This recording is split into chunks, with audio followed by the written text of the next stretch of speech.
হঠাৎ উত্তপ্ত দুলিয়াজান মহাবিদ্যালয় দুই ছাত্ৰ ফৈদৰৰ মাজত সংঘাত।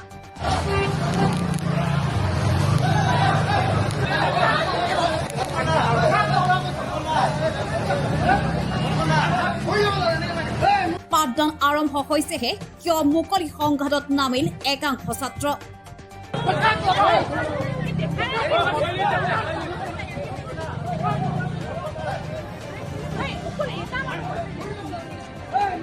শনিবাৰে দুলিয়াজান মহাবিদ্যালয়ত অধ্যয়নৰত ছাত্ৰৰ দুটা ফৈদৰ মাজত হোৱা মুকলি কাজিয়াই ব্যাপক প্ৰতিক্ৰিয়াৰ সৃষ্টি কৰিছে।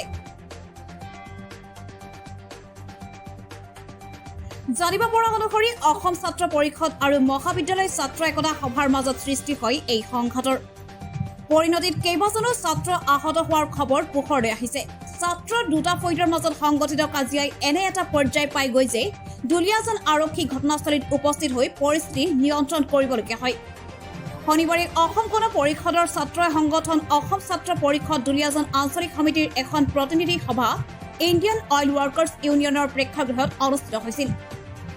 এই প্ৰতিনিধি সভালৈ দুলিয়াজান মহাবিদ্যালয়ৰ পৰা ছাত্ৰ ছাত্ৰীসকলক অংশগ্ৰহণৰ বাবে ছাত্ৰ পৰিষদৰ সদস্যসকলে আনিবলৈ যাওঁতে মহাবিদ্যালয়ৰ ছাত্ৰ একতা সভাই বাধা প্ৰদান কৰে।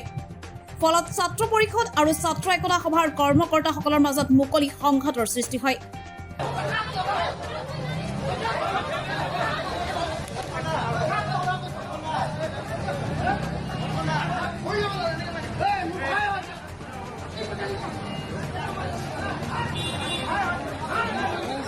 ঘটনা সন্দৰ্ভত দুলিয়াজান মহাবিদ্যালয়ৰ ছাত্ৰ একতা সভাই ছাত্ৰ পৰিষদৰ বিষয়ববীয়া আৰু কাজিয়াত লিপ্ত অন্যান্য সংগঠনৰ বিৰুদ্ধে এজাহাৰ দাখিল কৰিছে। মই আপোনাৰ কলেজলৈ আহিছিলোঁ, যিহেতু আমাৰ আপকামিং এই ফ্ৰেচাৰ্ছ আহি আছে। দুলীয়া আঞ্চলিক ছাত্ৰ সন্থাই প্ৰতি বছৰৰ দৰে এইবাৰো আমি ফ্ৰেচাৰ্ছটো একদম ভালদৰে পাতিবলৈ চিন্তা কৰিছিলোঁ। সেইটো চাবলৈ আহোঁতে মই দুজনমান ব্যক্তিক এনেই মানে তৰ্কাতৰ্কি হৈ থকা দেখিলোঁ। তৰ্কাতৰ্কি সোমাই থাকোঁতে মোক কি হৈছে বুলি সোধাৰ কাৰণে মোক আহি তেওঁলোকে মাৰিছেহি। মোৰ নাম আকাশদ্বীপ বৰা। আপোনাৰ মোৰ কণকণ ৰাজকোঁৱৰে মাৰিছে, তাৰপিছত আপোনাৰ দেৱজিৎ গগৈ, তাৰপিছত ৰাজখোৱা বুলি এজন আছিলে, পাৰ্থপ্ৰতিম ৰাজখোৱা, তাৰপিছত মুকুন্দ বৰগোহাঁই আহি পেলাই মোক মাৰিছে। আপোনাৰ বহুত কেইজন আছিলে, এইকেইজনৰ নাম মই ভালকৈ জানো। আপোনাৰ আমাৰ কলেজৰ সাধাৰণ সম্পাদক তেওঁলোকে ঠেলি মেলি সোমাইছেগৈ।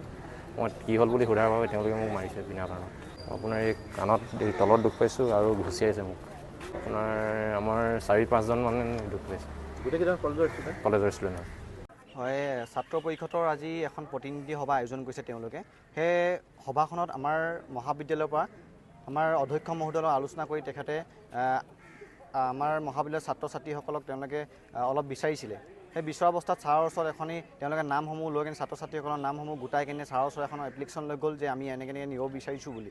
কিন্তু সেই এপ্লিকেশ্যনখন কি লিখা আছিলে, যিহেতু মই কলেজখনৰ সাধাৰণ সম্পাদক হিচাপে গোটেই কলেজখনৰ ষ্টুডেণ্টখিনিক নেতৃত্ব লৈ আছোঁ, সেই কাগজখনত কি লিখা আছে মোৰ জনাটো জৰুৰী বুলি মই ভাবোঁ। সেই কথাখিনি মই জানিব লওঁতেই তেওঁলোকৰ ছাত্ৰ পৰিষদৰ এজন ছাত্ৰই মোৰ পৰা কাগজখন কাঢ়ি কেনে লৈ গৈছে। সেই কাঢ়া অৱস্থাতে গেটৰ ওচৰত গৈছে যে আমি ছাৰৰ পৰা পাৰ্মিশ্যন লৈ আহিছোঁ, আমাৰ ষ্টুডেণ্টখিনি গোটেইখিনি যাব দিয়ক। মই ছাৰক গেটুদাক ক'লোঁ, আমাৰ গেট কিপাৰ তেখেতক ক'লোঁ, গেটুদাক মই ক'লোঁ যে নহয়, ছাৰৰ লগত মই গোটেই কথাখিনি মই জানি লওঁ, তাৰপিছতে ক'ত নিব কি কথা মই জানি শুনিহে তেওঁলোকক মই নিব দিম। কেলৈ কি কলেজৰ ৰাতিপুৱা তেওঁলোকৰ ঘৰৰ পেৰেণ্টছে হওক বা তেওঁলোকৰ মাতৃ পিতৃহঁতে হওক, তেওঁলোকে এখন আশা কৰি পঠিয়ায় যে কলেজখনত যাব, কলেজখনৰ সম্পূৰ্ণ তেওঁলোকৰ দায়িত্বৰ ওপৰত এৰি দিয়ে। কলেজৰ আমি ছেক্ৰেটাৰী থাকোঁ, ছেক্ৰেটাৰী বা দুলীয়াজান মহাবিদ্যালয়ৰ অধ্যক্ষ বা সম্পূৰ্ণ কলেজৰ কৰ্তৃপক্ষৰ হাতত সম্পূৰ্ণ দায়িত্বসমূহ এৰি দিয়ে। সেই তেনে অৱস্থাত আমি ছাৰৰ ওচৰত এখন কাগজখন জানিব বিচাৰিব যাওঁতেই তেওঁলোকে ফটোখন গেট কিপাৰজনক দেখাই কিনে কৈছে যে নাই আমি পাৰ্মিশ্যন পাই গ'লোঁ, আমাক ওলাব দিয়ক। গেট কিপাৰজনে কৈছে নহয় বোলে, ভাৰ্গৱে ছাৰৰ ওচৰত গৈছে আলোচনা কৰি হওক। নাই, তেওঁলোকে নেমানে, পূৰা গেটদাক অন ডিউটিত থাকোঁতেই তেওঁলোকক পূৰা গতিয়াগতি কৰোঁতে যাব লৈছিলে। তেনে অৱস্থা আমি গোটেইখিনি ছাৰৰ ওচৰৰ পৰা দৌৰি আহি কিনে ক'লোঁ যে তোমালোকে এনেকৈ কিয় যাব লৈছা।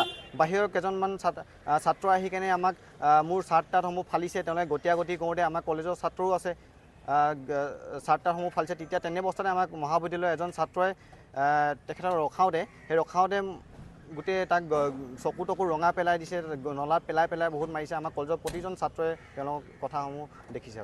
আক্ৰমণ আপোনাৰ সাহিল গগৈ, দেৱজিৎ গগৈ, সুৰজিৎ, অনুপম মেছ আৰু ইৰফান খান হয় তেখেতো আছে নেকি তেখেতো আছে তেখেতো কণকণ দা তেখেতো মাৰপিটত জড়িত হৈ আছে কি হয় তেখেতে টাইহোমৰ